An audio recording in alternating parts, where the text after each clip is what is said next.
Hello, Yizhao Martins, licensed marriage and family therapist, couples therapist. In our last video, I talked about co-parenting with an ADHD parent, and I mentioned the concept of RSD, Rejection Sensitivity Dysphoria. So some people want me to talk more about that and how to cope with that and keep our coolness when the partner with the ADHD having RSD moments. So rejection sensitivity dysphoria is part of ADHD. It is genetic, it is inherited, it is neurological. So early childhood trauma may make everything worse, but it doesn't create RSD. So according to the attitudemagazine.com, there are some articles, peer-reviewed articles on that website talking about RSD if you're interested. So RSD is this extreme emotional sensitivity and pain triggered by the perception that a person has been rejected or criticized by an important person in their lives, or they have a sense of falling short, meaning they're failing to meet their own or other people's expectation or high standards. It's extremely painful, it's impulsive, fast, and extreme. So it's not like, ouch, you hurt my ego, in a kind of playful way. It's more like yelling, anger outbursts, extreme defensiveness, or sudden shutdown for a prolonged period of time, disengaging from the partner or the family, not following through with the activities you planned together, getting really highly activated. So it can be a prolonged period of withdrawal, no contact. It can be collapsing, that they cannot be motivated to engage in any ways.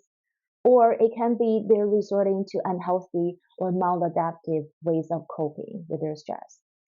Thinking about video games, social media, substance, sugar, anything that's keeping them in their own system while they're in this extreme sense of failure and frustration without having contact with their loved one to discuss or communicate. So what's that leaving the non-ADHD partner then? They often feel, number one, very lost. They don't know where this is coming from. Some people say, well, I was just trying to check in, ask how they're doing. And they give me this huge reaction, like anger outburst. They may feel very confused. They don't know what happened. They don't know what they do wrong. And they may feel sad, hurt, and angry that they don't deserve to be treated this way, especially with good intention. They may feel very alone when their partner is withdrawing, collapsing, and not having any contact. Anyway, it is a shock in the system.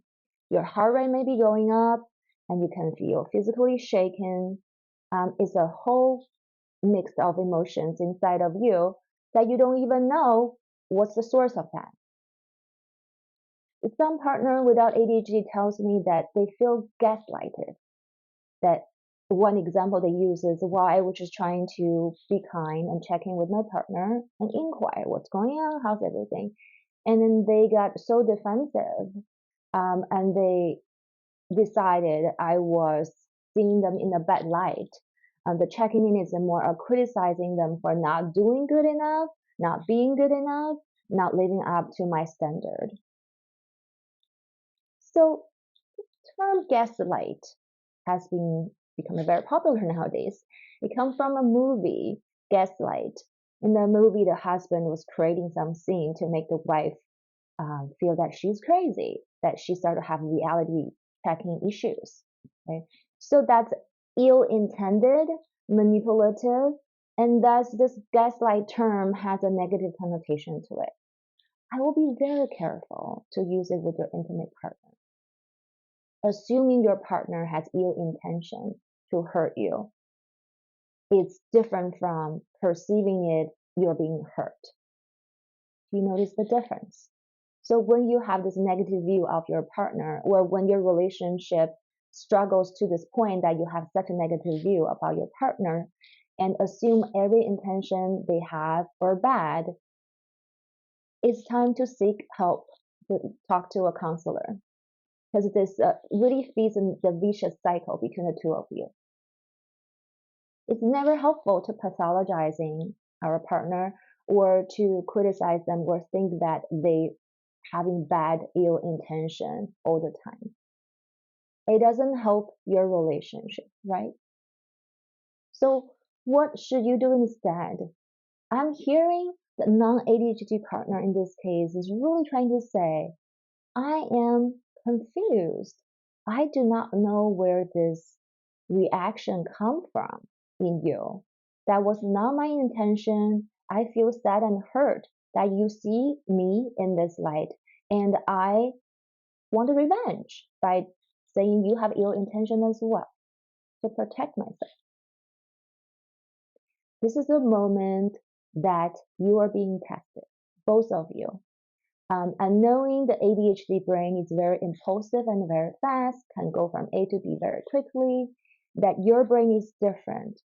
So do you have something in you to let you keep holding on to yourself, your truth, without being rattled by your ADHD partner's reality in that moment? Yes, it is reality for them.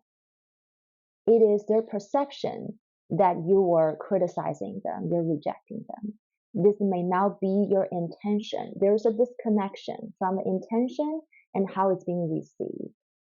So first thing you can do, I always say, breathe and get in touch with yourself, with your body, your feet, whatever that takes. Take a walk, get some tea, play with a dog, to get in touch with your body, to know your own rhythm and your own reality.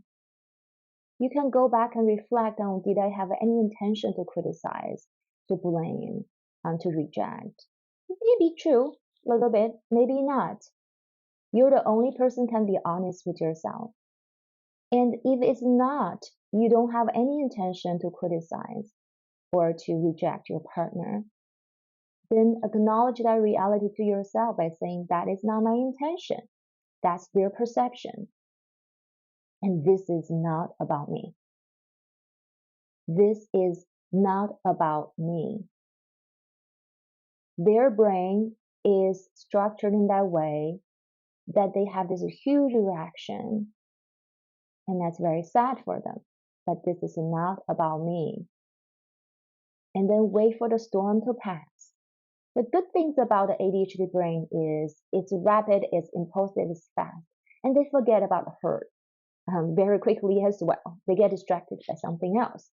So once the storm comes down and you reach out, or maybe your partner with ADHD can reach out to reconnect and repair, talk about what was your intention when you're making the inquiry, and how his or her reaction in that moment has an impact on you. What's the impact on you? Does it make you feel hurt? Does it make you physically shaken? Does it make you feel alone? Does it make you feel disconnected and don't want to talk to them? That you're tiptoeing around them? You don't feel safe? Talk about your feelings and your needs. And if they're open to hear.